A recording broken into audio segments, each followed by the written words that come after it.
Percayaku semua ikatan yang abu bawa kelam Melayu.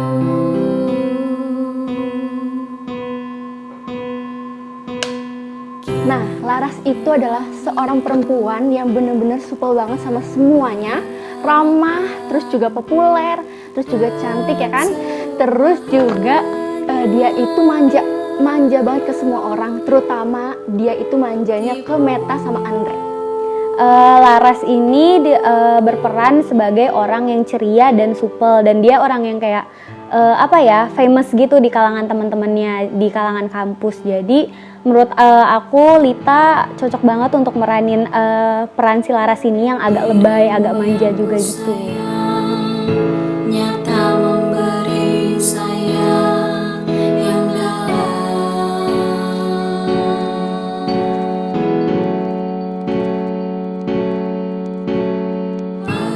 Berapa hari syuting?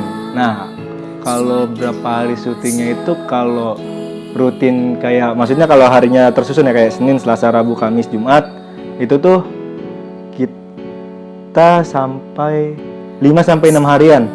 Nah, itu kalau misalnya harinya berurutan ya. Nah, berhubung kita ini mengambilnya itu di hari weekend kayak Sabtu dan Minggu, kita ngabisin ya 2 bulanan untuk produksi, karena itu Sabtu sama Minggunya aja kayak gitu. Jadi ya totalnya 2 bulan lah, karena kita ngambil Sabtu sama Minggunya aja.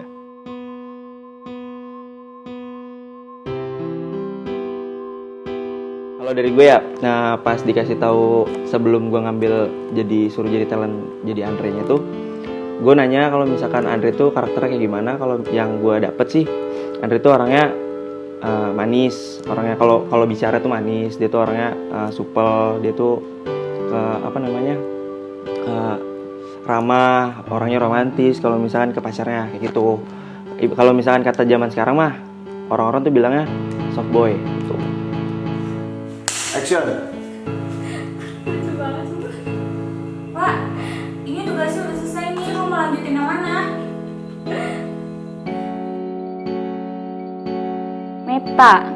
Meta itu temennya Laras dari semasa SMA. Dan di film ini Meta itu orangnya sangat introvert banget sama orang dan posesif banget ke Laras.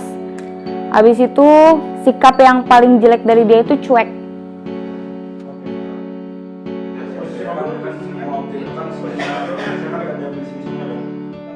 Kalau misalkan harinya, gue setiap selesai syuting selalu data gue backup ke komputer, terus habis itu gue milih-milih gambar yang sesuai dengan skenario dan skrip.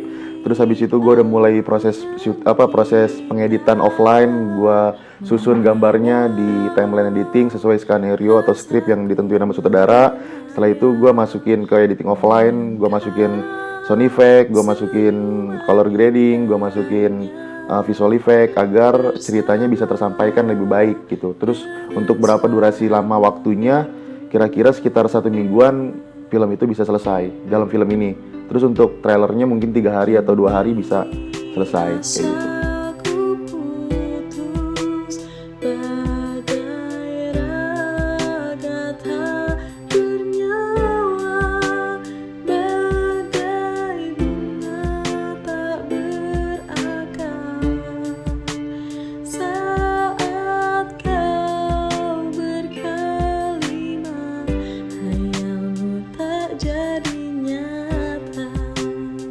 Ya kita ngelihat pertama kita buat storyboard dulu sih. Kan storyboard penting tuh. Jadi kita tahu pengambilan gambarnya tuh seperti apa, gambaran-gambaran di lapangan. Kayak gimana, basically itu emang harus wajib banget sih sebelum melakukan syuting.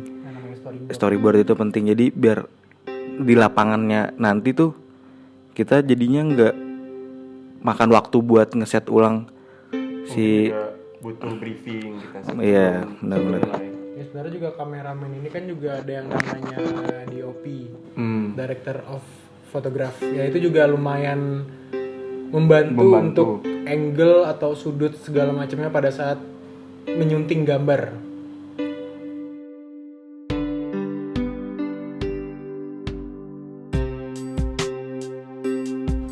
tenaga pasti nggak usah dipertanyakan lagi, dan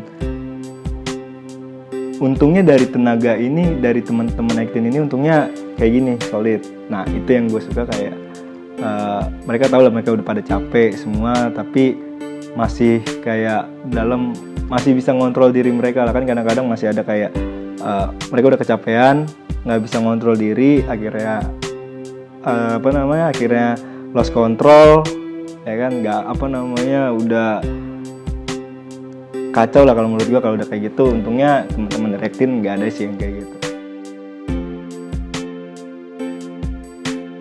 Kamera roll, action.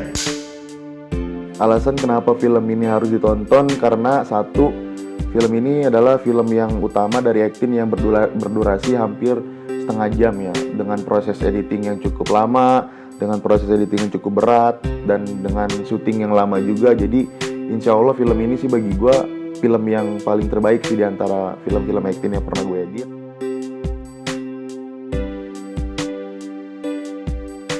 Nah, siapa yang berkhianat di 100 DTP adalah misi yang harus teman-teman cari tahu dengan cara menonton filmnya.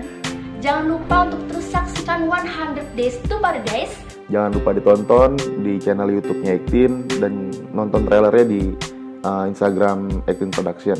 Jangan lupa untuk tonton short movie ini di channel YouTube-nya Actin Production. Pokoknya kalian harus banget nonton filmnya.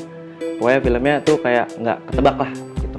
Jangan lupa nonton 100 Days to Paradise. Jangan lupa juga like, comment, and subscribe ke YouTube channelnya Actin Production. Teman-teman bisa nikmatinnya di channel YouTube Actin Production. Kalau misalkan teman-teman nyari di YouTube belum ada, teman-teman bisa buka Instagram Actin Production. Dan jangan lupa untuk like, comment, share, dan subscribe. Ingat, nggak boleh bajakan, harus nonton langsung. Mau tahu gimana? Jangan lupa nonton film 100 Days Paradise di YouTube Actin Production.